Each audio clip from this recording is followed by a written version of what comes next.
Ce message que vous allez suivre vous est proposé par la mission évangélique Porteur de fruits dirigée par le prophète exaucé de Dieu. Nous vous souhaitons une très bonne écoute. Que Dieu vous bénisse. On va tous se tenir debout, on va lire le passage de base.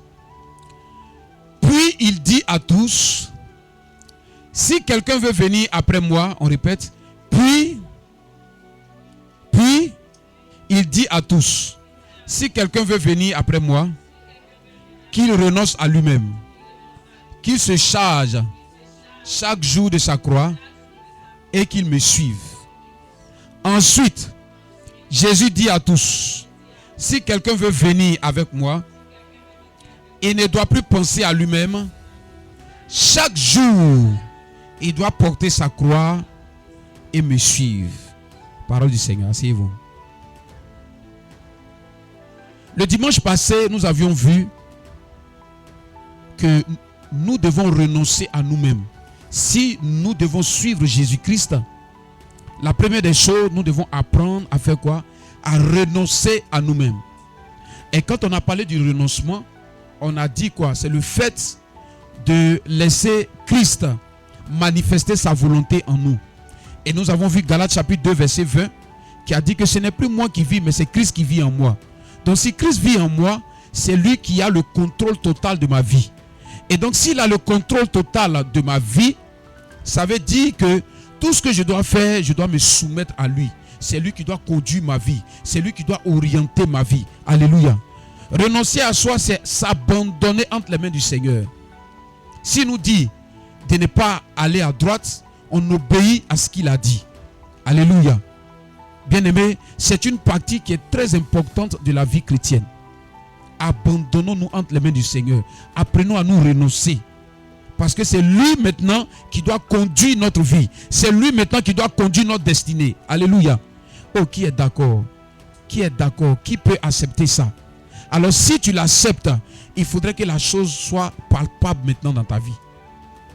Aujourd'hui, ce que nous allons voir, après renoncer à lui-même, il dit encore quoi? Qu'il se charge chaque jour de quoi? De sa croix. On n'a pas dit dans une semaine, on n'a pas dit dans 2 semaines, on dit chaque jour. Renoncer, c'est s'abandonner entre les mains du Seigneur. Maintenant, charger sa croix, c'est de supporter les souffrances. C'est de supporter les difficultés. Amen, amen. On dit chaque jour. Donc ça peut arriver. Ce n'est pas parce que tu es devenu chrétien, ce n'est pas parce que tu es devenu chrétienne que des problèmes ou bien des épreuves ou bien des difficultés ne vont pas arriver sur ton chemin.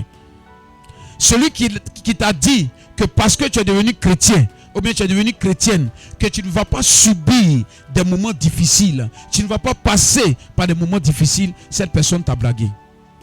Chaque jour, tu dois porter ta croix. Déjà même porter une croix, est-ce que c'est facile? C'est pas facile. Donc la croix ici symbolise quoi? Des moments de difficulté, des moments d'épreuve, des moments pénibles. Alléluia. Pour cela, nous allons lire un passage qui va bien nous expliquer ça. Jacques chapitre 1 à partir du verset 2. C'est un passage qu'on a déjà lu, mais nous allons lire 3 à 4 passages concernant ça. Il dit, mes frères, regardez comme un sujet de joie complète les diverses épreuves auxquelles vous pouvez être exposés. Dans la version parole de vie, il est dit, mes frères et mes sœurs chrétiens, c'est-à-dire toi, on ne parle pas du païen. Toi qui es chrétien, toi qui es chrétienne, quand vous rencontrez des difficultés de toutes sortes, soyez très heureux. Attendez, de vous à moi. Difficulté là, est-ce que tu peux être heureux dedans? Hein? Est-ce que c'est facile? Nos mamans qui sont dehors, difficulté là, est-ce que tu peux être heureux dedans? Tu peux être heureuse dedans? Non.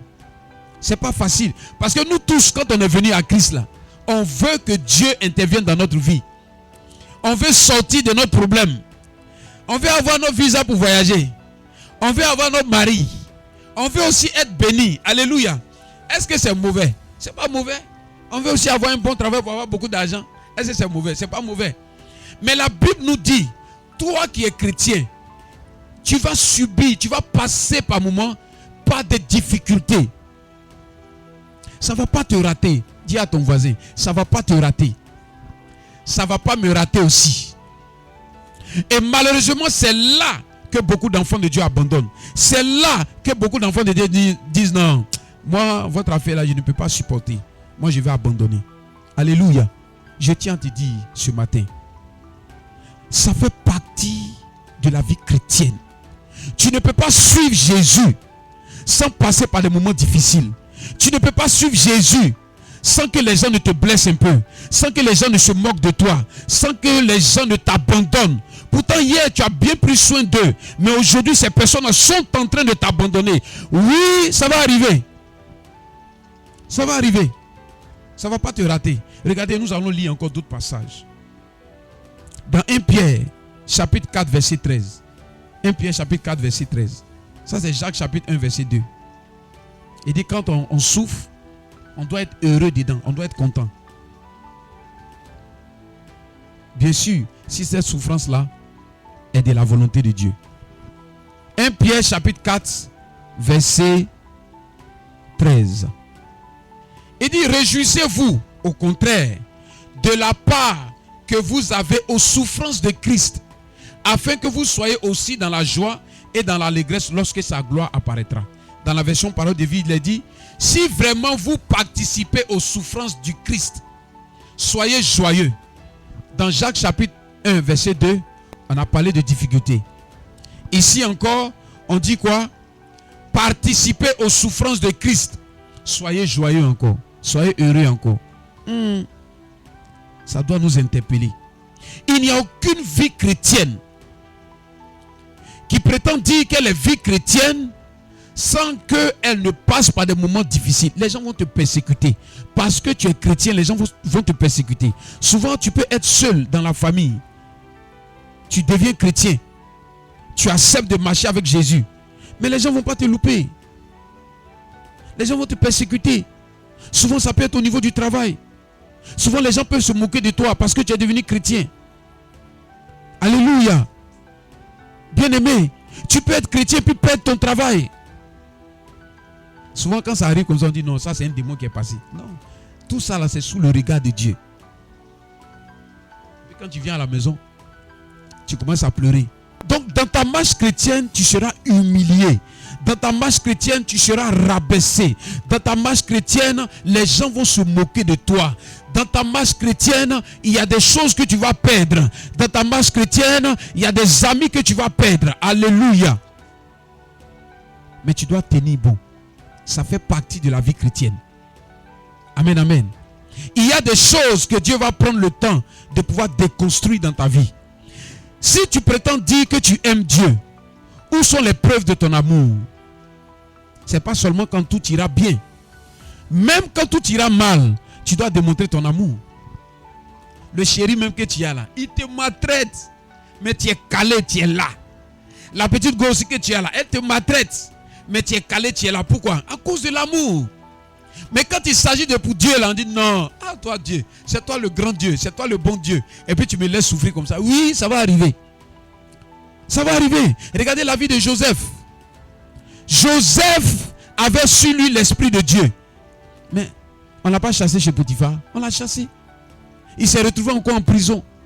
Lui qui avait en lui l'esprit de Dieu, il souffrait comme ça. Alléluia. Donc bien aimé, c'est ton cas. La souffrance par laquelle tu es en train de passer ne doit pas te pousser à abandonner Dieu. C'est un passage obligatoire. Dis avec mon passage obligatoire. Alléluia. On va encore lire un autre passage. Actes chapitre 5, verset 41. Les apôtres se retirèrent de devant le Sanhédrin, joyeux d'avoir été jugés dignes de subir des outrages pour le nom de Jésus. Ah, il y a joyeux encore qui vient ici. Il y a joyeux dans Jacques, il y a joyeux dans 1 Pierre, dans Actes encore, il y a joyeux encore dedans. On va lire ici pour mieux comprendre. Les apôtres quittent le tribunal. Ils sont tous joyeux parce que Dieu les a jugés dignes de souffrir pour le nom de Jésus. Et les apôtres quittent le tribunal. Ils sont tous joyeux parce que Dieu les a jugés dignes de souffrir pour le nom de Jésus. Dieu les a trouvés dignes parce qu'ils souffrent pour le nom de Jésus. Donc, toi qui n'es pas en train de souffrir pour le nom de Jésus, penses-tu que tu es digne devant le Seigneur? Venir à Christ n'est pas seulement venir pour dire oui, tout ira bien, oh, tout sera rose, oh, ma chérie, tu auras beaucoup d'argent, oh, mon frère, regarde, demain même je t'annonce le travail. On peut prophétiser comme ça c'est pas la foi. Ça c'est avec courage. Mais souvent tu peux dire ça là, travail là vient pas où. Tu peux dire ça, des choses sont compliquées au fur et à mesure. Ça se complique au fur et à mesure. Mais si tu prétends dire que tu aimes Dieu, tu dois continuer ta marche chrétienne avec lui. Parce que l'amour, c'est quand tout va mal qu'on reconnaît le vrai amour. L'amour, c'est pas quand tout va bien. L'amour, c'est quand tout va mal. C'est pourquoi, quand tu viens à Jésus-Christ de Nazareth, et que tu prétends dire aussi que tu l'aimes, parce que lui, il nous a aimé le premier, il va tester ton amour. Il va t'éprouver. Il va voir si tu l'aimes véritablement. Et l'une des manières qu'il va utiliser pour savoir si tu l'aimes, c'est quoi? Ça sera par des épreuves. Tu vas souffrir. Dis à moi, on va souffrir. Souffrir. Cette souffrance-là, bien aimé, tu vas couler des larmes. C'est-à-dire que tu es là, toi seul. Tu veux bloquer, mais c'est blanc. Tu veux bloquer les lames là, mais ça coule seul. Oui, ça va arriver. Tu auras l'impression que le ciel est tombé sur ta tête. Oui, il y a des moments comme ça qui vont arriver. Nous sommes des prédicateurs de l'évangile. Nous avons le devoir de vous dire la vérité. La vérité est la suivante. En tant qu'enfant de Dieu, tu vas connaître des moments difficiles. Tu vas connaître des moments de rejet. Tu vas connaître des moments d'abandon. Tu vas souffrir pour le nom de Jésus-Christ de Nazareth. On va t'accuser injustement. Alléluia. Mais la Bible nous demande d'être quoi? Joyeux. On vient te donner ta lettre de licenciement. Vous êtes 5. Et puis ils ont regardé jusqu'à parmi les 5 là, c'est toi seul qui a été localisé pour un renvoi. Et puis on te renvoie. Quelle sera ta réaction? Eh Seigneur, les démons sont passés, les sorciers se sont levés. Ils ont mis mon diplôme dans l'eau. Ils ont mis mon diplôme dans un arbre. C'est pourquoi la chose m'est arrivée. Si tu n'es pas chrétien, tu peux avoir des raisonnements comme ça. Mais si Christ est en toi, si Christ t'a marqué d'un signe, si Christ t'a marqué de son esprit, si en toi réside son Esprit Saint, bien aimé, tu ne dois pas avoir de tel langage. Car la Bible dit que toute chose concourt au bien de ceux qui aiment Dieu, au bien de ceux qui sont appelés selon son dessein. L'Éternel a le contrôle de ta vie. Alléluia. Ta vie n'est pas limitée à un renvoi. Ta vie n'est pas limitée à un travail. Mais l'Éternel sait ce qui est bon pour toi. Quand le temps va venir, il va t'élever. Alléluia. Oui, pendant que les gens seront en train de te renvoyer, pendant que la société sera en train de te renvoyer, les gens vont commencer à se moquer de toi. Tu n'as pas dit que tu es chrétien. Tu n'as pas dit que tu es chrétienne. Voici aujourd'hui ce que tu es devenu. Alléluia. Mais bien aimé, tiens bon dans ta marche. Tiens bon dans ta marche. Il y a certains qui vivent souvent des cas pires. Certains même qui veulent abandonner, bien aimé. Si tu abandonnes Jésus, où iras-tu? Où auras-tu la paix? Ta paix se trouve en Jésus. Ta joie se trouve en Jésus. Ce par quoi tu es en train de passer, c'est juste un temps. C'est juste une question de temps. Bien aimé, je t'assure et je t'annonce que bientôt ces larmes d'angoisse, ces larmes de tristesse vont se changer en allégresse, vont se changer en larmes de joie. Parce que l'Éternel va aller te récupérer là-bas. Et l'Éternel va te repositionner. Et l'Éternel va changer ta vie. Alléluia. Tu as besoin de passer par des tests. Tu as besoin d'être éprouvé. Alléluia. Ne désespère pas. N'abandonne pas. Continue de porter ta croix. Il dit chaque jour, tu dois porter ta croix. Chaque jour quand tu te lèves, tu peux entendre de bonnes nouvelles. Tu peux recevoir de l'argent. Tu peux avoir de bonnes choses. Mais il y a des jours aussi quand tu te lèves et on dirait le ciel est tombé. Tu vis des échecs sur toi mais tu ne comprends pas. Ta tête cogne caillou si bon, ton pied, tu tombes. Tu ne comprends pas, bien aimé. Tu pries et tu as l'impression que tes prières, c'est comme si ça touchait le plafond et puis ça revenait. Tu pries et tu as l'impression que personne ne t'entend. Oui, tu es abandonné. Tu es comme rejeté. Tu es comme quelqu'un qui n'a personne sur la terre des hommes. Oui, les gens vont t'abandonner. Les gens vont te rejeter. Et tu vas te sentir seul. Seul face à ton destin. Seul face à tes problèmes. Seul face à ta situation. Oui, c'est Dieu qui est en train de le faire ainsi. Pourquoi? Parce qu'il te réserve un grand cadeau demain. Parce qu'il te réserve une grande surprise demain. Car il n'est pas un homme pour mentir, ni le fils d'un homme pour se repentir. Ce qu'il dit finit toujours par arriver. Alléluia. Gloire à Dieu. Donnez-moi le nom d'un personnage dans la Bible qui n'est pas passé par des moments difficiles. Quand vous prenez Abraham, il a été éprouvé pendant combien d'années avant d'avoir un enfant? Alléluia. Quand vous prenez Joseph, il a été jeté dans un puits. Ils l'ont récupéré encore. Ils l'ont vendu comme un esclave. Et par qui? Par ses propres frères. Sous le regard de Dieu. Shadrach, Meshach, Abed-Nego ont été jetés dans l'étang de feu. Où était Dieu pour les préserver d'abord? Il a attendu d'abord qu'ils soient dans le feu pour qu'ils se manifestent à l'intérieur. La Bible dit qu'il y a un quatrième être qui était à l'intérieur. Alléluia.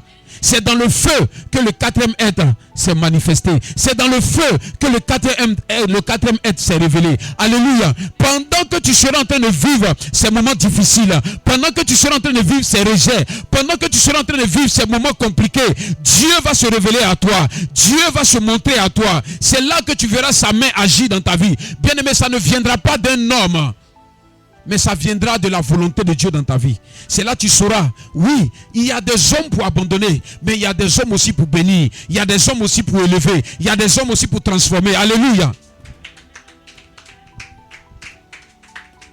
Laisse-moi te dire, qui t'a abandonné, qui t'a rejeté, il y a aussi des hommes qui viendront aussi t'aider. Alléluia. Des hommes que l'Éternel a préparés pour toi. Des hommes que l'Éternel a disposés sur ton chemin. Qui viendront t'aider. Te prendre comme ça par la main. Et transformer ta vie. Et changer ta vie. Alléluia. Acclame le Seigneur Jésus-Christ de Nazareth. Je me souviens quand j'étais en terminale. À un moment donné, c'était tellement difficile sur mes parents. Vers la fin où on devrait composer. Il n'y avait même pas d'argent. C'était compliqué. Et voici deux de mes amis de classe qui vont voir leur papa pour lui dire que notre ami là, comme il est très bon en mathématiques, parce que j'étais très bon en mathématiques, comme il est très bon en mathématiques, qu'il vienne à la maison pour faire des exercices avec nous, tout ça. Et pendant que je venais faire les exercices, on servait la nourriture. Je mangeais. Le soir, il avait 504. Donc quand 504 là vient faire versement, on me prend. Et puis le chauffeur me prend et quand il dit au chauffeur, il faut le déposer là où il s'en va. Je ne m'attendais même pas à ça.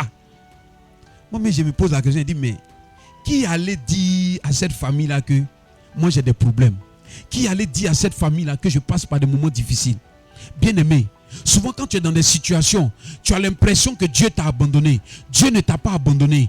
Il va susciter des hommes pour venir vers toi, pour te prendre par la main, pour changer ta vie. S'il y a des hommes qui t'ont abandonné, il y a aussi des hommes aussi qui vont prendre soin de toi. S'il y a des hommes qui t'ont rejeté, il y a aussi des hommes aussi qui vont prendre soin de toi. C'est pourquoi ne perds pas espoir, ne désespère pas. Alléluia. Dieu enverra des personnes pour prendre soin de toi. Dieu enverra des personnes. C'est pourquoi continue ta marche avec lui.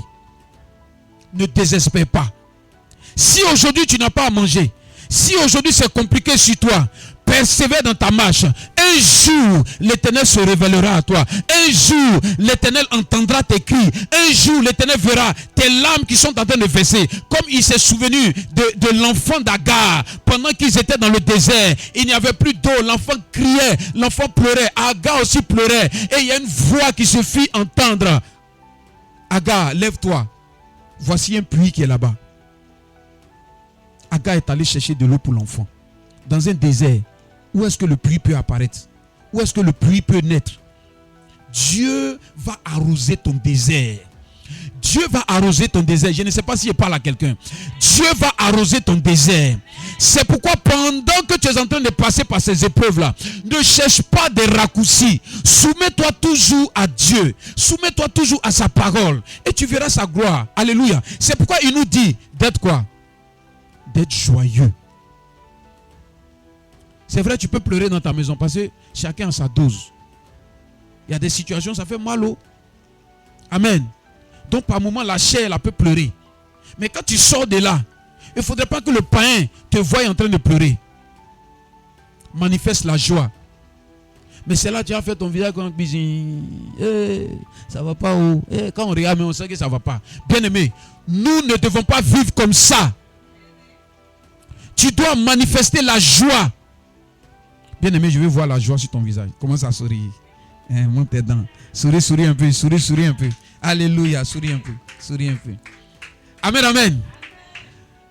Ceux qui sont là, souriez un peu. Alléluia. Il dit, papa, comment sourire quand il n'y a pas d'argent? Papa, comment sourire quand tout est compliqué? Papa, comment sourire quand j'ai été abandonné? Papa, comment sourire quand demain même je ne sais même pas comment il a fait pour manger? Oui, il faut sourire. Et je me souviens bien, le monsieur, quand on devait aller composer, il a pris 5 000 parce que la composition se faisait sur 5 jours. Lundi, mardi, mercredi, jeudi, vendredi. Bac. Donc, il dit, tiens 1000 francs. Ça, c'est lundi. Tiens 1000 francs encore. Ça, c'est mardi. Il dit, mais attends, tu n'es pas mon papa et puis tu fais ça. Pourquoi est-ce que tu es en train de faire ça? Alléluia. Bien-aimé, ce n'est ni la chair, ce n'est ni le sang, mais c'est Dieu qui était en train de passer par lui pour faire ça. Je me souviens une fois, j'étais malade et j'étais sous la pluie. Il pleuvait fortement. Et j'étais en train de marcher, je tremblotais, je ne savais même pas où m'abriter. Et voici une famille qui m'a vu quelque part. Et la famille m'a récupéré. Je suis allé. Ils ont pris soin de moi. Ils m'ont nettoyé. J'ai dormi jusqu'à... Ils m'ont donné à manger. Et puis après, j'ai pris la route. Et puis je suis allé à la maison. Alléluia. Je ne sais pas ce par quoi tu es en train de passer. Oui, quand tu es chrétien, tu vas souffrir. Les gens vont t'accuser. Les gens vont te dire toutes sortes de choses. Mais la Bible dit que comme tu es en Christ, il faut être joyeux. Parce que ça ne sera pas pour tout le temps. Un bon jour, l'Éternel va te faire sortir de là. Un bon jour, l'Éternel va prendre soin de toi. Cette situation-là ne va pas te tuer. Cette situation-là est venue encore plus te rapprocher de ton Créateur. Cette situation-là est venue encore plus démontrer l'amour de Dieu dans ta vie. L'amour même que toi, tu dois manifester en retour. C'est pourquoi ne pleure pas. C'est pourquoi n'abandonne pas la main du Seigneur. Ah, moi si c'est comme ça là, tiens, moi votre truc là même là, moi ça ne me plaît pas. Donc maintenant, je vais commencer à marcher en fonction de mes propres pensées. Ne marche pas en fonction de tes propres pensées. Si tu marches en fonction de tes propres pensées, bien aimé, ça va te tuer. Ça va te conduire vers la mort. Alléluia. Soumettons-nous à la parole de Dieu. Tu as l'impression que c'est lent. Tu as l'impression que c'est compliqué. Mais bien aimé, soumettons-nous à la parole de Dieu. Isaac, il faut me montrer l'image. WhatsApp. Regardez une famille pour qui j'ai prié. 5 ans de stérilité. Il m'envoie la photo hier. Shalom, shalom le Père. Le Seigneur Jésus-Christ vous bénisse abondamment et qu'il se souvienne de vous. Juste vous annoncer une bonne nouvelle. Ma femme a accouché d'une fille le samedi 14 passé. Alléluia. On acclame le Seigneur Jésus-Christ de Nazareth. Joli bébé. 5 ans. Plus de 5 ans. Gloire à Dieu. Mais la femme avait une particularité. Vous savez, quand vous êtes une femme et que vous avez du mal à concevoir, c'est difficile. Et quel est l'examen que les gens avaient fait au niveau de son homme? Ils ont trouvé que la semence de son homme était faible. C'était compliqué pour lui. Mais voici. Il y a une fille qui est tombée enceinte. C'est la femme qui s'est occupée de l'enfant. Quand tu arrives chez elle, il y a beaucoup d'enfants comme ça, des autres chez elle. Elle prend soin de ses enfants. C'est quel genre de moquerie qu'elle n'a pas subi. Mais ça n'a pas empêché l'Éternel de lui accorder cet enfant. Ça n'a pas empêché Dieu, malgré ses souffrances, malgré ses difficultés, malgré ses railleries, malgré tout, où Dieu s'est glorifié dans sa vie. Bien-aimé, je te parle de Jésus qui est puissant. 5 ans de stérilité et Dieu a fait grâce. Je ne sais pas le problème par lequel tu passes. Je ne sais pas la situation par laquelle tu passes. Mais mon Jésus en qui j'ai cru, ce Dieu vivant en qui j'ai cru, il ne t'abandonnera pas. Il ne te laissera pas. N'empruntons pas la voie de la facilité. N'empruntons pas les raccourcis. Tenons ferme. La Bible nous dit, quand nous passons par ces moments difficiles, d'être seulement joyeux. Le reste là, lui, il va gérer. Le reste, lui, il va gérer. Alléluia. Il guérit les malades et ressuscite les morts. Il est puissant pour sauver. Il ne change pas. Dieu va faire des miracles.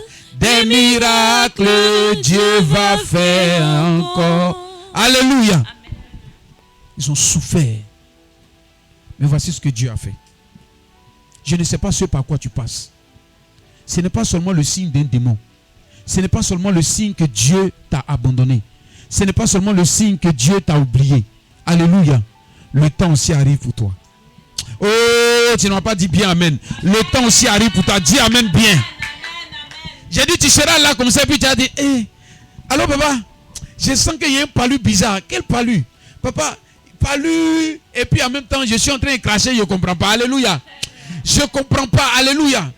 Papa, j'ai reçu un message. Le message que j'ai reçu là, on dirait on me parle de travail à l'UNICEF. On dirait on me parle de travail à la BAD. On dirait on me parle d'un travail, je ne sais pas où, bien aimé. L'Éternel te fera voir sa gloire. Papa, je ne comprends pas. J'ai vérifié la liste des admis là. On dirait que mon nom est là-bas. Hein. Je me souviens une fois, je suis tombé malade. Votre maman, restez auprès de moi. Ce jour-là même là. Non, je voyais même qu'il était déjà parti. Tellement que c'était compliqué sur moi. Il dit, on cherche nerf, on ne trouve pas nerf. Il dit, les femmes là, elles se sont amusées à mon corps. On cherche ici, on pique ici, on pique là, on pique ici. Seigneur. Jusqu'à ils ont récupéré mes là. Ici là, quand on pique, ça fait mal. On pique sur moi. J'ai souffert à l'hôpital. Donc je sais ce que c'est que la souffrance. Toi, tu es prié pour les malades. Et puis toi-même, tu passes pas là-bas. Tu as passé un peu. Aïe, ou bien, tu vas passer un peu, tu vas goûter ce que c'est. Il a dit, ils ont mis beaucoup de machines sur moi comme ça. Et puis on regarde, on dit non, on doit l'opérer obligatoirement. Donc on va regarder d'abord si son cœur peut tenir. Il dit, ils ont mis les appareils. Moi, mais regarde, les choses là, tout monte comme ça monte ici, ça descend, ça tourne ici. On dit, bon, ok, c'est bon. Oui, on peut maintenant l'opérer. Bon, tu dois aller voir un médecin vers quoi, port de pêche là-bas. On est parti le voir. Quand il a réel les résultats, il est en train de discuter avec quelqu'un, il a réel les résultats, il dit, bon, monsieur, ça là, il n'y a rien à faire, il faut qu'on vous opère. Il faut qu'on vous opère. Il dit, oui, ça, il n'y a rien, il faut qu'on vous opère. Parce que si on ne vous a pas opéré, vous voyez, non, la chose là, dès que ça bascule comme ça, net, tu meurs. Il dit, il m'a parlé comme ça, cru. Si vous voyez que je suis en train de vous parler là, c'est un gars qui revient de loin. Mais le Seigneur m'a préservé. Il y a eu, une fois, il y a eu panari à l'orteil et puis au doigt. Après ça, on dit maladie de ventre. Après ça, on dit hernie. Après ça, on dit sinusite maxillaire bilatérale. Après ça, on dit tout ici.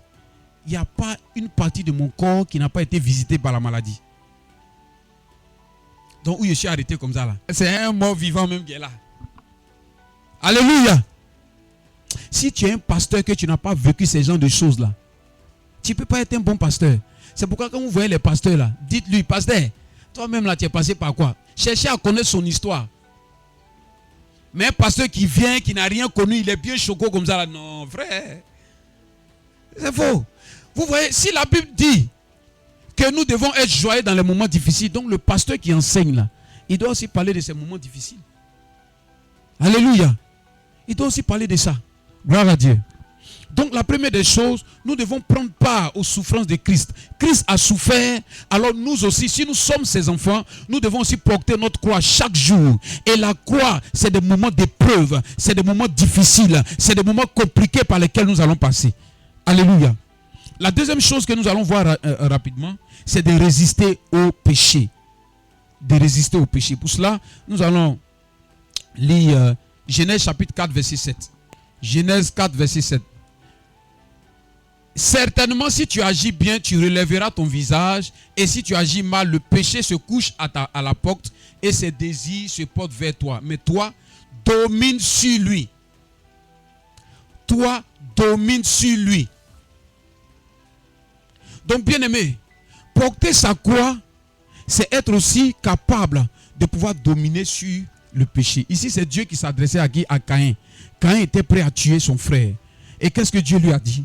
Dieu lui a dit, le péché se couche à ta porte, mais il faut dominer sur le péché. Alléluia. Bien aimé, pendant que tu serais en train d'être éprouvé, il y a beaucoup de tentations qui vont se mettre au devant de toi. Et regarde le gars là, il est venu. Tu sais bien qu'il est marié. Et puis tu fais des propositions. Tu donnes beaucoup d'argent même. Tu seras tenté un peu. Alléluia. Donc, dans ce genre de situations, nous devons faire attention pour éviter de tomber dans le mal, de tomber dans le péché. Gloire à Dieu. Est-ce qu'on me comprend? Voilà. Toute autre forme de péché, nous devons éviter cela. La Bible dit de dominer. Puisque tu aimes, tu ne vas pas céder au péché. Puisque tu aimes, tu ne vas pas abandonner la main du Seigneur. Tu as décidé d'aimer ton mari, non? Tu as décidé d'aimer ta femme. Alors tu ne vas pas ailleurs. De cette même manière que tu as décidé de suivre Jésus, il n'aime pas le péché. Alléluia. Le deuxième verset que nous allons voir, c'est 1 Pierre chapitre 2 verset 11.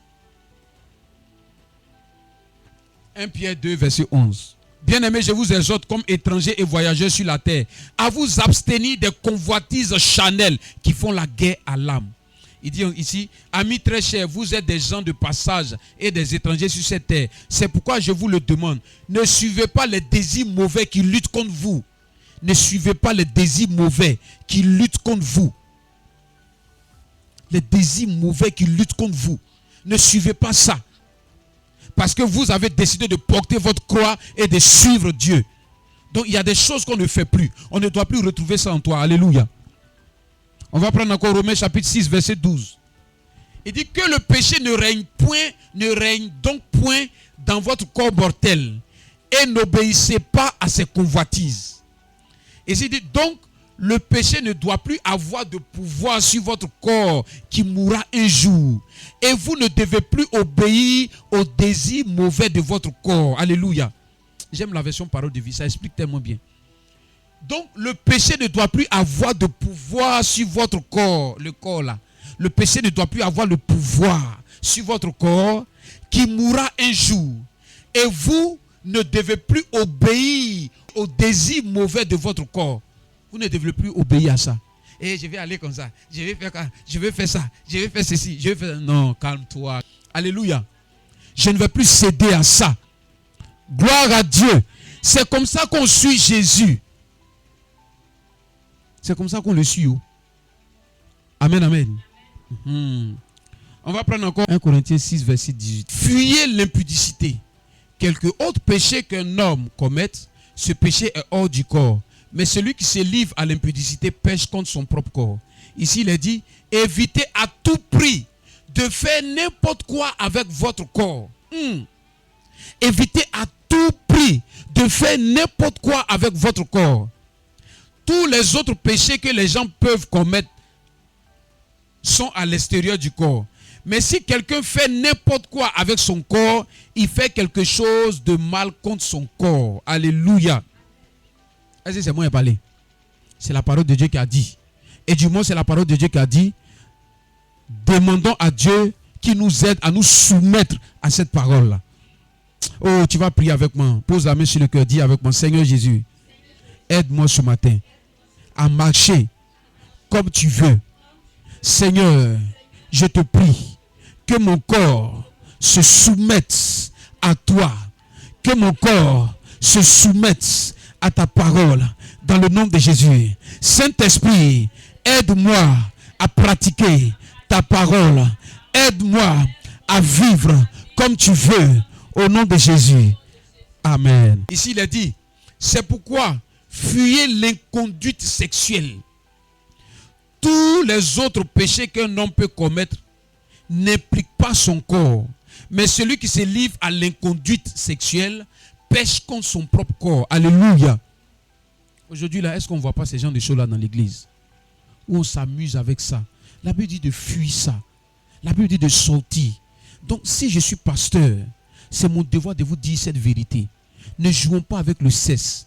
Ne nous amusons pas avec le sexe. Si Dieu nous a donné un seul homme, soyons fidèles à cet homme. Si Dieu nous a donné une femme, soyons fidèles à cette femme-là. Alléluia. Ne regardons ni à gauche ni à droite. Restons connectés à cette personne. Vivre comme ça, c'est de vivre dans la justice. Vivre comme ça, c'est de vivre dans la droiture. Mais si tu laisses ça et que tu t'en vas ailleurs, tu es en train de faire quoi?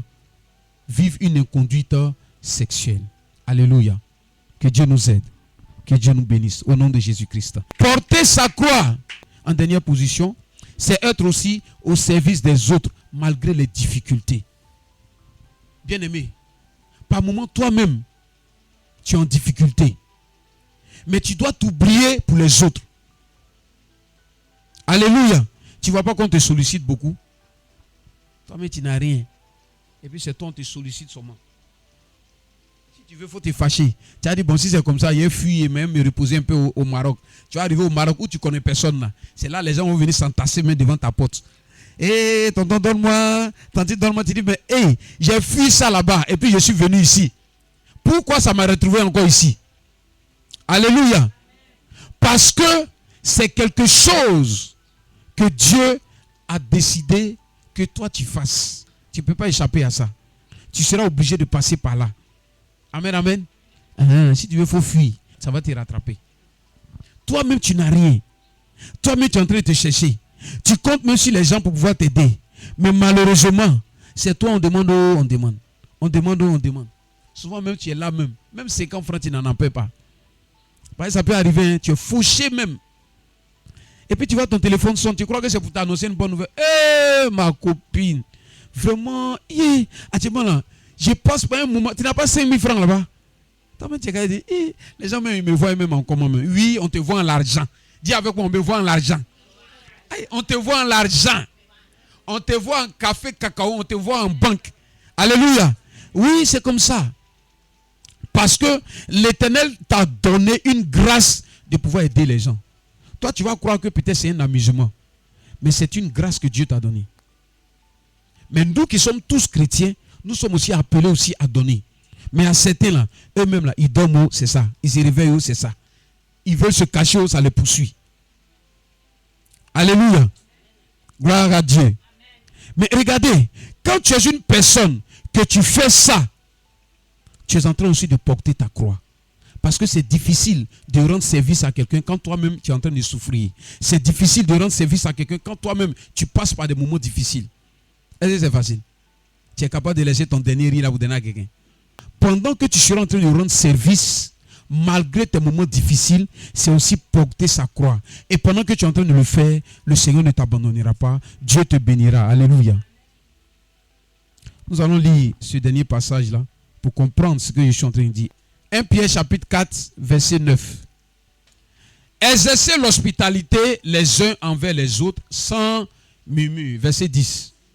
Comme de bons dispensateurs des diverses grâces de Dieu, que chacun de vous mette au service des autres le don qu'il a reçu.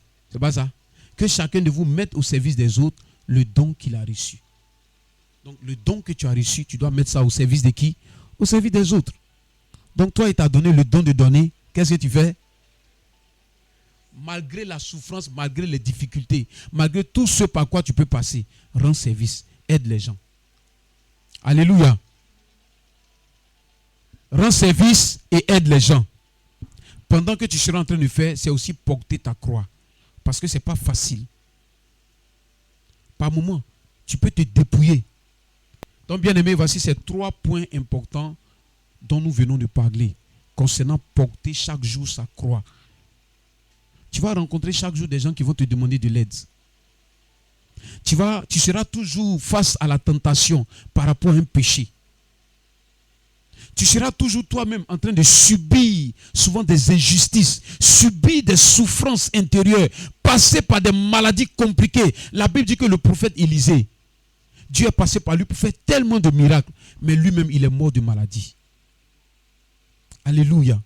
pour dire combien de fois la vie chrétienne ne nous présentera pas toujours des choses roses. Mais soyons heureux, soyons joyeux, tenons bon. Les choses vont changer. Dieu ne va pas nous abandonner. Regardez un peu notre sœur, Maman Kwame, qui a reçu cette nouvelle où on lui dit qu'il y a 2 de ses frères qui ont eu AVC au même moment.